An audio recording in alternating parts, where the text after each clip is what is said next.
All right, so you're doing this. You do the play. You like it. Yeah. You're done with the band at this point. No, I'm still doing the band. You're still doing the band. band went off now through you're college. acting, and you're starting to do stand-up comedy. Yeah. So you're doing all these things, and you're having a good time, but you're not making a lot of money. No. It's mostly band stuff. And when I first come to LA, I'm working at Starbucks, and then I start taking classes at the Groundlings. That all the music stuff stopped. And I had a teacher, Melanie Graham, who was in the main company at the Groundlings. Amazing woman. She was like, you don't want to be working at Starbucks, do you? And I was like, no, fucking of course not. But I got bills to pay. She's like, she was a writer on The Real World. Right. A story editor. And she's like, I can get you a job at Bunim-Murray. It'll be like watching videotapes and entering info. And I was like, yeah, I'll take it. And that's what got me into reality TV.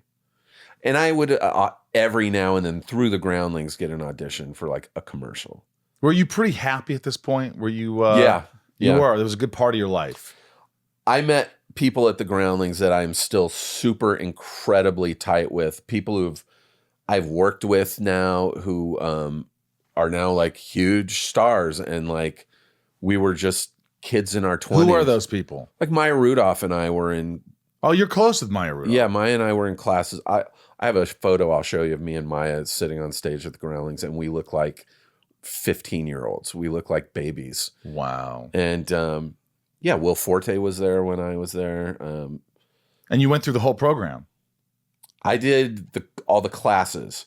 Now there's a basic class and it's just improv. That's what I took. Then there's an intermediate class, which is just improv. Then there's a writer's lab, which they teach you how to write sketches.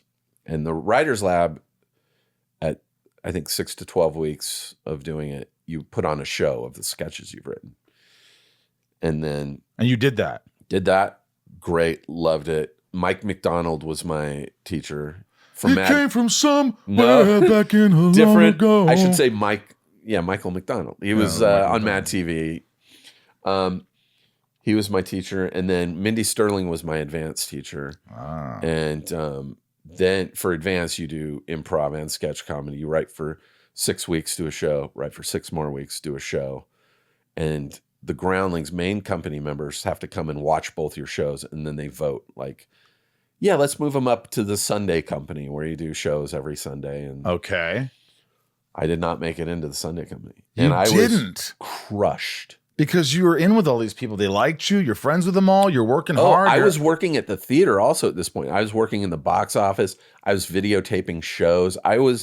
That theater was my life for like 4 years. Do you know who rejected you?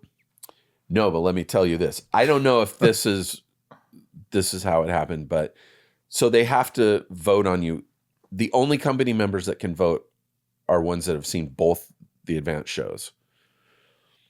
The night of our second show, there was a bomb threat on Melrose Avenue, and we had to cancel the show and reschedule it for the next night. Most of the company members couldn't come the next night. So I think only like 2 or 3 people voted on our shows. And I think there were people that were not thrilled with the fact that I was a student, but already hanging out with everybody backstage and like too familiar. That's what I think. And you were crushed. Crushed. I had no other plans. I was like,